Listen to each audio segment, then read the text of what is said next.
रखें। अगर वो दुआ याद भी नहीं है, औज़ु बिकलिमातिल्लाहि ताम्मा मिन कुल्लि शैतानिन व हाम्मा व मिन कुल्लि ऐनिन लाम्मा, वो याद ना भी हो, ये अज़कार हमें याद है, ये बहुत पावरफुल है। और इनमें से बाज़ अज़कार तो उससे भी ज्यादा पावरफुल हैं अल्हम्दुलिल्लाह। ये 5 सुन्नत अज़कार सुबह शाम के मैंने इसी ब्लू कार्ड में से अलग से जो है प्रिंट करवाए हैं।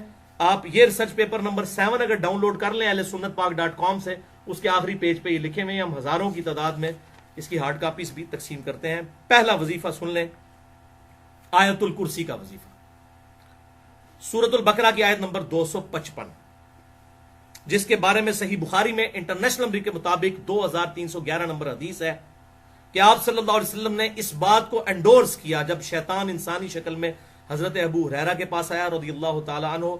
बड़ी डिटेल हदीस है। एंड पे उसने एक वजीफा बताया हजरत अबू हुरैरा को और कहा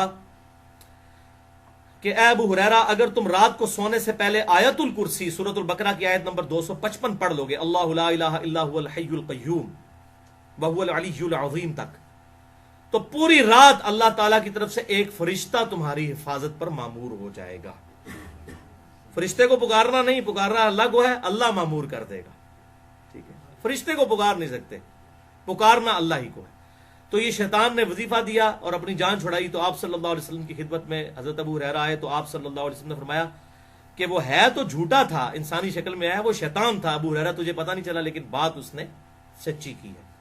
तो इसी हदीस के तहत लोग कहते हैं कि अगर शैतान भी अगर अच्छी बात करे जो किताब व सुन्नत से एंडोर्स हो तो ले लेनी चाहिए। लेकिन ये बात करना आसान है। हमारी कोई हदीस हम बयान कर दें बुखारी मुस्लिम से, तो लोग कहते हैं ये हदीसां ते आने पर बयान नहीं करनी चाहिए। वैसे कहते हैं शैतान को भी ले लो, खुदा तो ना शैतान को तुम ले लेंदे हो, तो बुखारी मुस्लिम को मैं तो नहीं लिखी है। अगर मैंने वो बनु उमैया का पोल खोल दिया बुखारी मुस्लिम से कि क्या उम्मत पे जुल्म ढाया गया, हजरत हुसैन की शहादत कैसे हुई, मसला नंबर 101, सही मसला खुरूज और फिक्र हुसैन हक परस्ती की अलामत है, जो आप समझ लें कि मौलाना मदूदी रहमुल्लाह की किताब खिलाफत व मलूकियत का वो वर्जन है, वीडियो की फॉर्म में सही उल असनाद अहादीस की रोशनी में 50 वाक़या करबला का हकीकी पस मंजर, जो हमारी वेबसाइट पे भी अपलोड है, रिसर्च पेपर नंबर 5 भी। तो कहते हैं हदीसें बयान नहीं करनी चाहिए। तो खुदा के लिए आप इस बात को समझे कि ये तमाम की तमाम चीजें अहादीस में आई। तो शैतान भी अगर गलत बात करता है तो सही बात करता है तो आप उससे ले लें, इसमें कोई हर्ज नहीं है। तो मुझे अगर कोई शैतान का दर्जा देना चाहता है तो जरूर दे, मतलब शैतान से वर्स्ट भी दे दे, तो बात तो कुरान और सुन्नत की है, वो ले लेनी चाहिए, इसमें कोई झगड़ा नहीं करना चाहिए। तो ये पहला वजीफा है कि आयतुल कुर्सी रात को पढ़ें, इंशाअल्लाह सुबह तक हिफाजत होगी। और अल मुस्तदरक लिल हाकिम में भी, जामिया तिरमिज़ी में भी हदीस है इंटरनेशनल नंबर के मुताबिक 2880।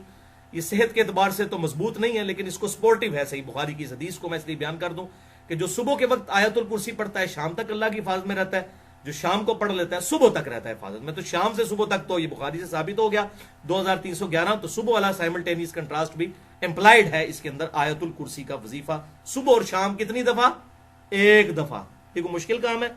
वैसे आपने फजर के बाद भी एक दफा पढ़ लिया तब भी ठीक है। वो सुनन निसाई अल कुबरा के अंदर सही सनद के साथ ये हदीस मौजूद है कि आप सल्लल्लाहु अलैहि वसल्लम ने फरमाया, सुनन निसाई अल कुबरा में 9928 नंबर हदीस है इंटरनेशनल नंबर के मुताबिक, जो फर्ज नमाज के बाद आयतुल कुर्सी पढ़ेगा मरते ही जन्नत में दाखिल हो जाएगा।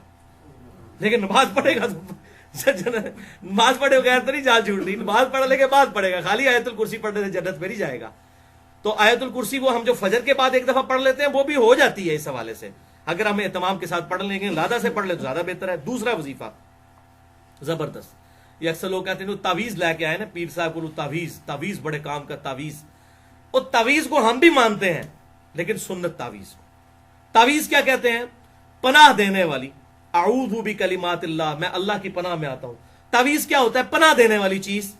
तो हम सुन्नत तावीज को मानते हैं, और सुन्नत तावीज आप सल्लल्लाहु अलैहि वसल्लम ने खुद तालीम फरमाया। सही बुखारी में हदीस है इंटरनेशनल नंबर के मुताबिक 5017 नंबर, और सुनन नबी दाऊद में 5082 नंबर के आप सल्लल्लाहु अलैहि वसल्लम ने इरशाद फरमाया कि मुअव्विज़ात, 3 पनाह देने वाली सूरतें, 3 तावीज मुअव्विज़ात। एक है मुअव्विज़तैन, वो 2 बन जाते हैं, कुल औज़ु बिरब्बिल फलक और कुल औज़ु बिरब्बिन नास। लेकिन यहां अल्फाज है बुखारी में मुअव्विज़ात, 3 पनाह देने वाली सूरतें। ये अगर कोई पढ़ ले तो ये 3 सूरतें शैतान, जिन्नात और जादू के खिलाफ अल्लाह की पनाह में आने का जरिया है। ये तावीज है ये 3 सूरतें। और बुखारी में 5017 नंबर हदीस इसी कॉन्टेक्स्ट में मौजूद है कि आप सल्लल्लाहु अलैहि वसल्लम मुअव्विज़ात रात को सोने से पहले 3-3 दफा पढ़ते थे। 3 दफा सूरह इखलास, 3 दफा सूरतुल फलक और सिर 3 दफा सूरतुल नास। आखिरी 3 सूरतें मुअव्विज़ात, 3 पनाह देने वाली, 3 तावीज।